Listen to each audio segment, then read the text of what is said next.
What's up, racing fans? Chip here. And what was that? What the hell was that? The Canadian Grand Prix from the 2018 Formula 1 season will go down in history, I think, as the most underwhelming race of the season. Yeah, I'm calling it right now. Perhaps because we had so much expectation going into this race after, well, two very poor races, both in Spain and Monaco. And we were expecting some more on-track action, but it was not to be, not to be. No sir, no sir. You know it's a bad race when the most amazing thing happening on the circuit is the pit stop phase, because that's exactly what transpired in Montreal. Apart from the hefty clash at the start between Hartley and Stroll, when the Williams driver Stroll got massive oversteer coming out of turn 3, I believe, or 4. He basically squeezed Hartley into the wall. It looked nasty. Fortunately, both drivers were okay, but come on, Hartley needed a solid result, and after he qualified strongly, got it for him. Anyway, I think that was the most spectacular thing to come out of the Canadian Grand Prix. Other than that,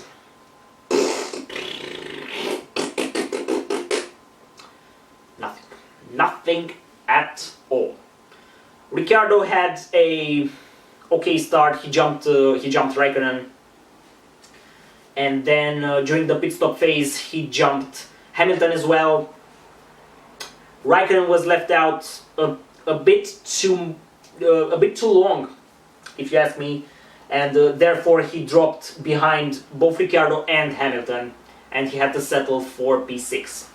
Yeah, I think it was expected. It was expected. I mean, all their cards are on Vettel.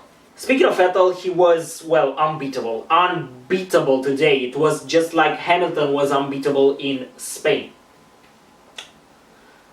So Vettel is the first driver to reach 3 wins in 2018, which is fair enough.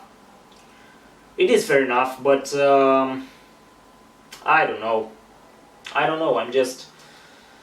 I had so much expectations for this race, and yeah. Another great scrap was between Renault and the Force India guys. Now, Sainz had a bit of a moment and he pushed Perez to the runoff area into turn 1. No further action required, but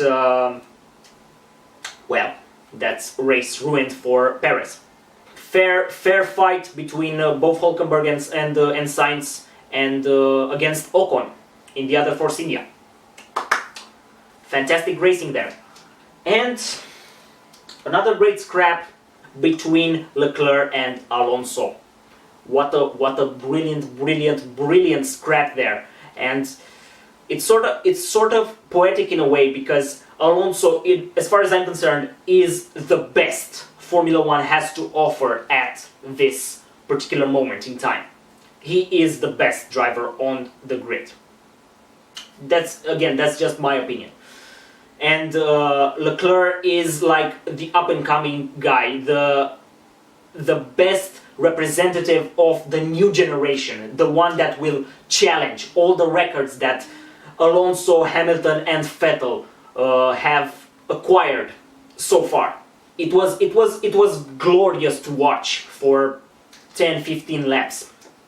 In the end, Alonso was not able to pass Leclerc on track, but he got the jump on the monogasque driver during the pit stop phase.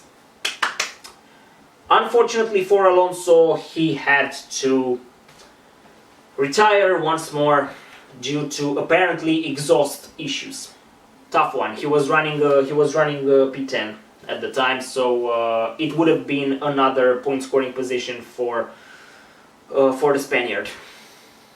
It was not to be. Leclerc inherited that place for another point scoring position for his short Formula 1 career so far, but what a great talent he is. What a tremendous driver he is. Verstappen finally had a clean race. He looked very good during all three free practice sessions. And in quali, he qualified P3 behind Vettel on pole and Bottas P2, and he was some good tenths ahead of Ricciardo. So fair play. But this doesn't change the fact that the Canadian Grand Prix was, well, a poor race. It was a poor race. 4.5 out of 10. That's my rating. That's my rating. It begs the question.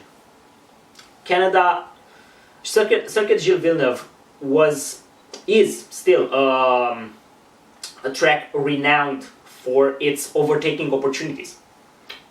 And there weren't any. There were 5, 10. Let's say 10. I don't know the exact number, but let's call it 10 on-track passes. That's a low number. If there were 10 passes in Canada at a track renowned for its overtaking opportunities, what the hell can we expect from places like Sochi or Singapore or the worst of the lot, Abu Dhabi? I don't know. Something needs to be done on the tires front, on the aero side of things. I don't know, man. I'm just gutted. I was expecting a fantastic race, and not a fantastic race, but a great race, a very good one. And what we ended up with, top 3 worst races of the year so far. I know we're just 7 races in, but come on, this was worse than Spain.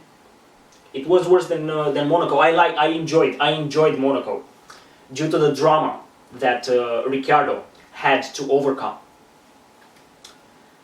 As far as I'm concerned, this is the second worst race of the season, behind only Australia.